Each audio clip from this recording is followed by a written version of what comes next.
I want to start with men's brains. All right, now men's brains are very unique. Men's brains are made up of little boxes. And we have a box for everything. We've got a box for the car. We've got a box for the money. We've got a box for the job. We've got a box for you. We've got a box for the kids. We've got a box for your mother somewhere in the basement. We got boxes everywhere. And the rule is, the boxes don't touch.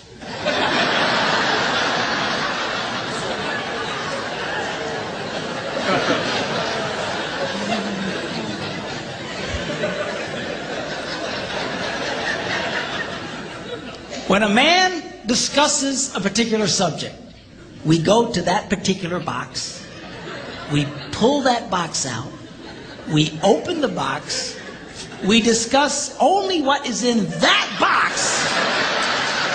All right?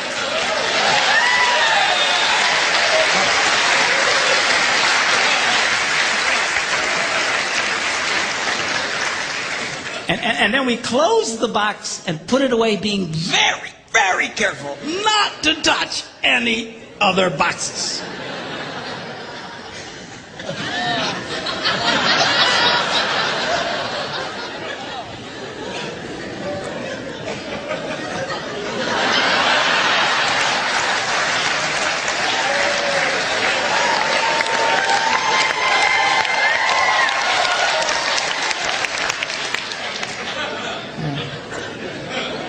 Sorry, my Catholic upbringing got in there for a minute, but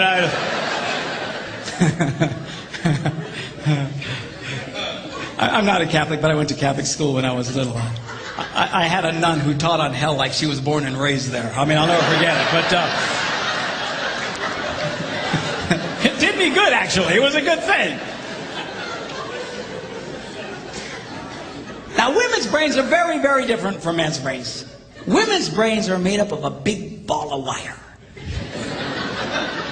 And everything is connected to everything. The money's connected to the car's connected to your job, and your kids are connected to your mother, and everything's connected to everything. It's just like...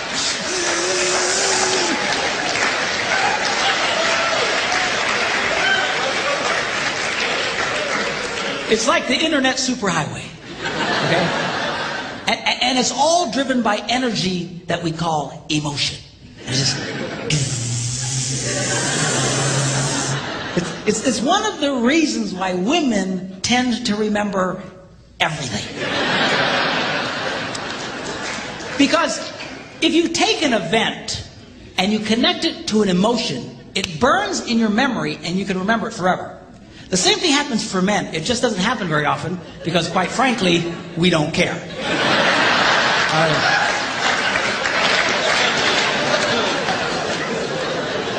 Women tend to care about everything. And she just loves it.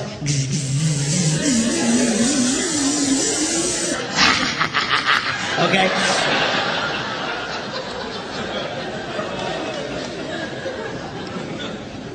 Now, men, we have a box in our brain that most women are not aware of. This particular box has nothing in it.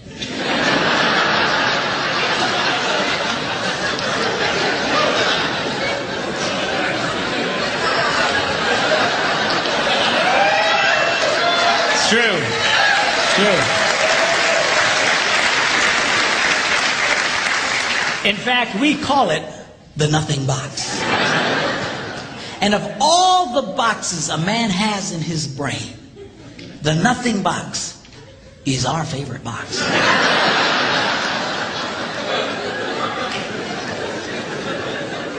If a man has a chance, he'll go to his nothing box every time. That's why a man can do something seemingly completely brain dead for hours on end. You know, like fishing.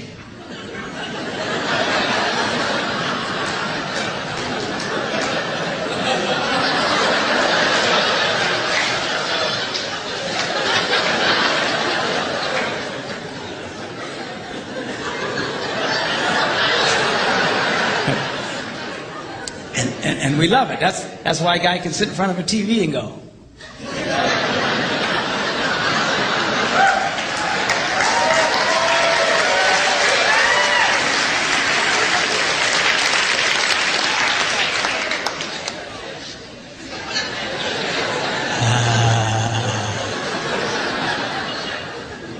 close. Of course, this drives our wives nuts because they'll come up and say, "Stop that! You can't possibly be watching anything!"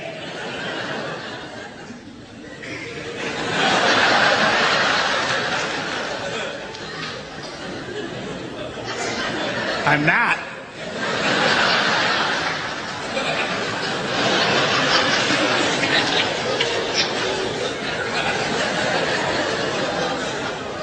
Go away.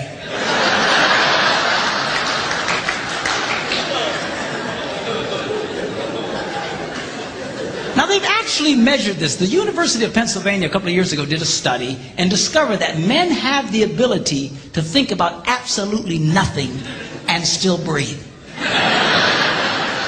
You know, they connected all the wires and stuff like that and watched the brain activity, then all of a sudden, I think he's dead. Huh? You know, women can't do it. They can't do it. Their minds never stop. And they don't understand the nothing box. And it drives them crazy. Because nothing drives a woman more crazy or makes her feel more irritated than to witness a man doing nothing.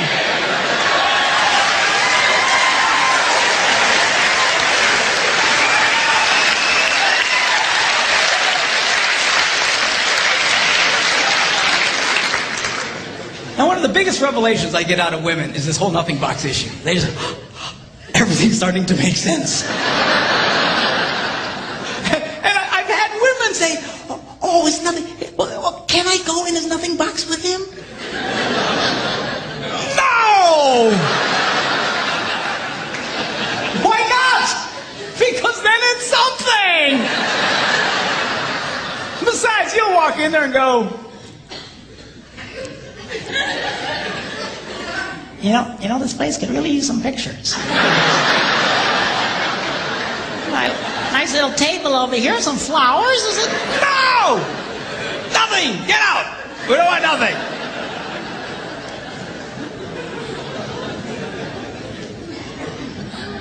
Now this handles the way men and women handle stress. Okay? When a man is stressed out, all he wants to do is run to his nothing box. This is how we unwind. The last thing we want to do when we're stressed out is talk about it.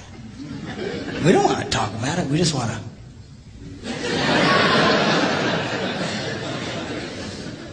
Of course, this drives her nuts, you know. A woman will see a man in that vegetative state and she'll come up and go,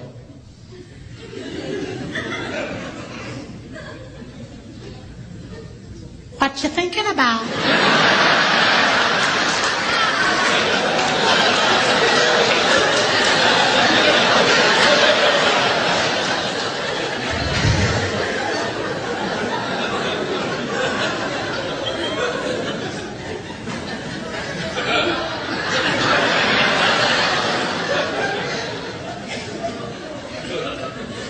Nothing.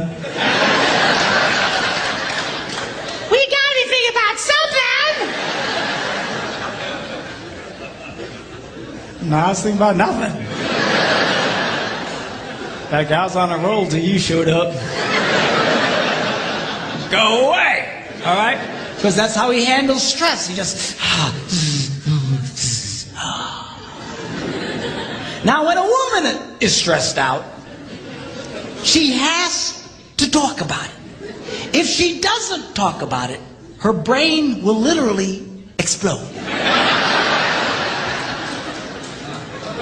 So she'll start just, "I don't know, might have something to do with this, not, or could have to do that, you know, I never thought about this, my brother over here said me, and I know men who run from their wives when they do this. They do. I say, "Well, why do you run from her?" He says, "Because I don't know what to tell her." I said, "Dear God, man, who told you to tell her anything?" She wants you to tell her anything. See, a lot of guys, they feel obligated when you start explaining all your stress, they feel obligated to fix you. Right? Because that's what a man does. A man only tells his troubles to another man in hopes that that man will help fix it. Okay? But she's not a man. and you try and fix her, she gonna kill you. All right? She doesn't want your advice. She doesn't want your help. She wants you to shut up and listen. And a couple of ladies, that's right, you tell him. Tell him to shut up. And a couple of ladies, that's right, you tell him. Tell him to shut up.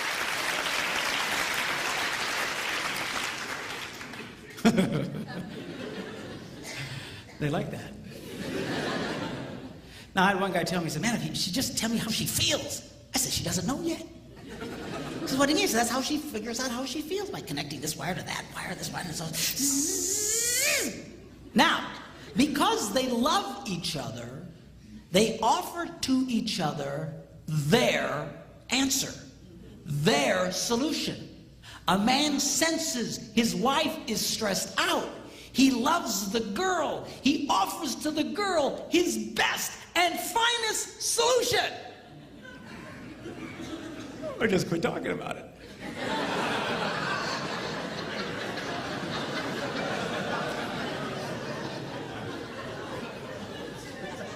Just quit thinking about it. Yeah.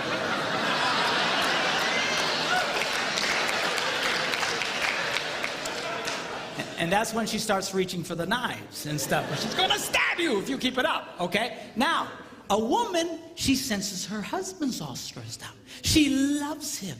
Therefore, she offers to him her best and finest solution. Talk to me. Why won't you talk to me?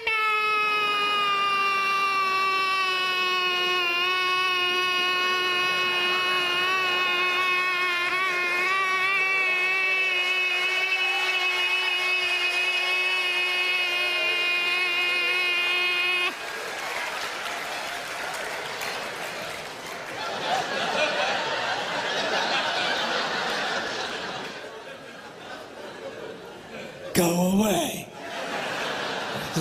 He doesn't want to talk to you. Leave him alone. He will not die. He's not a woman. All right? I know you've got to talk it through or you're going to be twisted inside. He's not like that. Leave the boy alone. You tell he's stressed out, just let him go to his nothing box. Just stay away. Stay away. Okay? And it's hard for us to understand that because we think so differently from each other. Now, not only does this affect the way that we respond and stress and stuff, the way our brains are wired also affects the way that we use words. Okay? Men tend to use less words than women. That's because the women have all the wires they're trying to connect, and they've got to explain each and every connection. Now, they say that if a man needs to speak 10,000 words in a day, a woman needs to speak 20,000. My wife says, that's because we gotta repeat everything we say.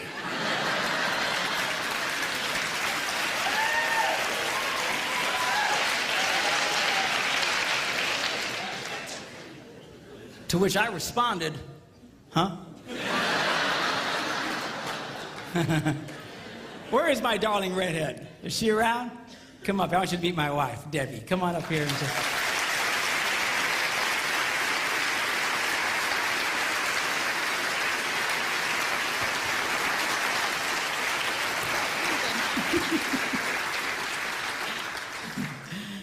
People say, well, doesn't she talk too? Nope.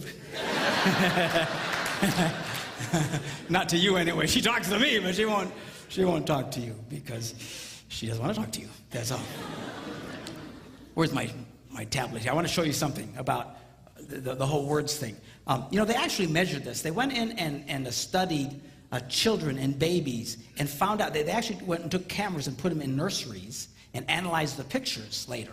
And they noticed the pictures of the little girls. Right from the get-go, their mouths are just going.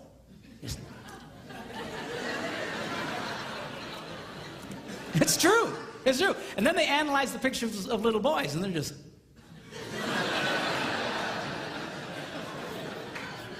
They're still thinking, what was that? I want to go back. I don't get it. Okay? Then they went and they recorded conversations of little boys and girls on playgrounds. And they went back and analyzed them. And they discovered that little girls loved to talk. They were very articulate, loved to use full sentences, just loved to talk. And if they didn't have anybody to talk to, they were perfectly content to talk to nobody. And they were just complete sentences. Then they analyzed the conversations of the little boys, and only about 55% of it was intelligible. Because that's what they were saying. You know, yes. That's conversation to a man, okay? Now, not only do we use different amounts of words, words can mean different things to men and women. For example,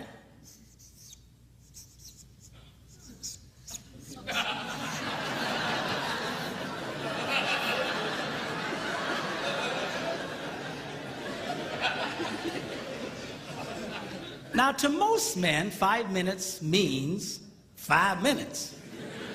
To a lot of women, it can be an indefinite period of time. Are you ready yet? 5 more minutes!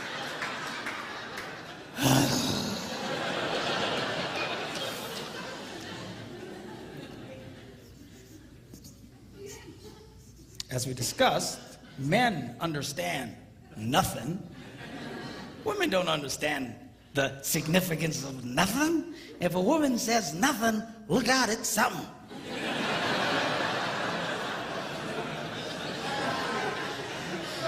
Oh, dude, man, I don't know what happened. Why, what happened?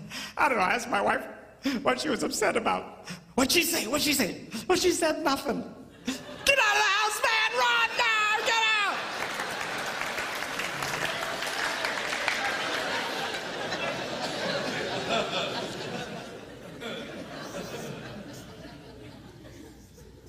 Now, this is not a word, it's a vocalization. It's a sigh.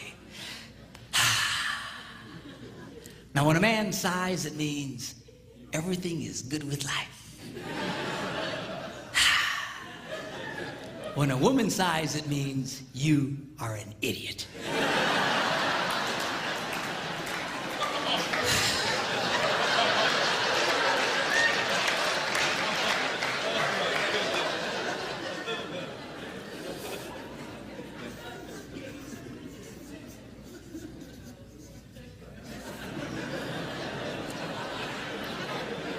Now, when a man says, go ahead, he's being polite.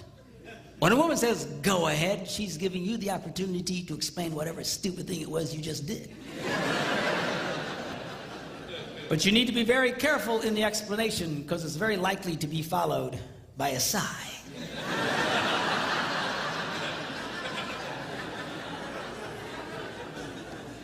Which will lead to an argument over nothing.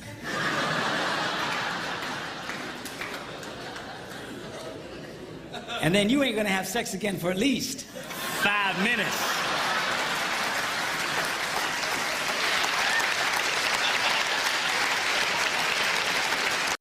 Here we go. Number one, how to get a man to do what you want him to do. Number one, you need to ask him more than once.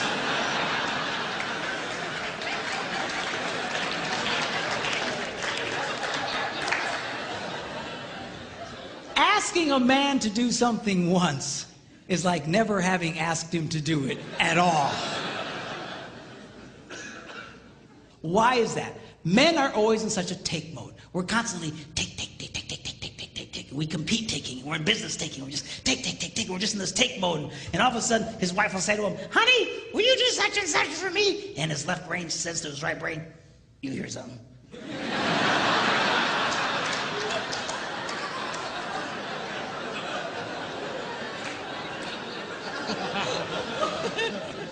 His right brain goes, nope.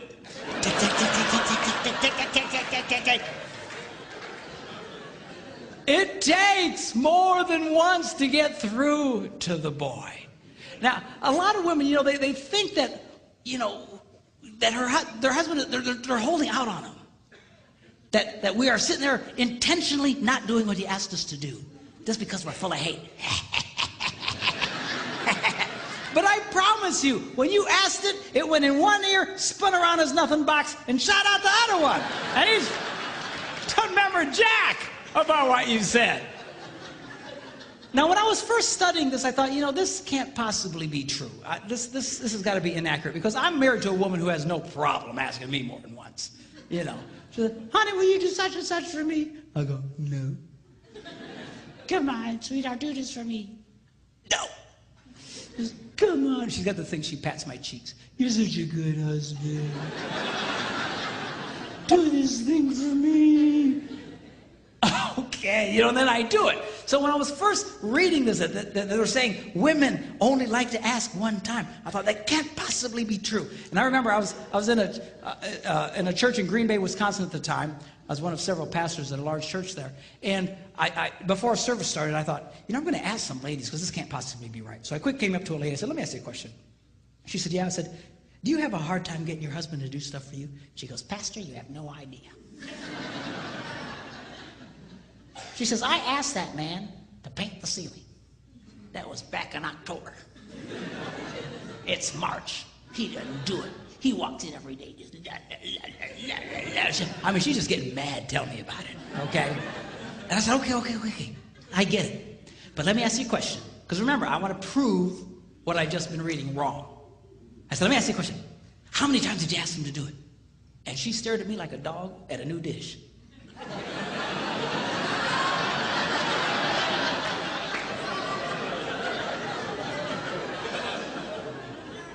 She said, once. I was stunned. I says, why wouldn't you ask him more than once? She says, I shouldn't have to. I said, you might want to try that. I got away from her. Went to another woman. I said, come here. And she says, what? I said, let me ask you a question. Do you have a hard time getting your husband to do stuff for you? She says, Pastor, you have no idea. She says, I will ask my husband, honey, put away the laundry, and I'll stick it right in the middle of the living room. And he didn't do it. He just walks right over the top of it. He just walks around it. It'll sit there for a month. And she asked me with all seriousness, she said, Pastor, can't men see laundry?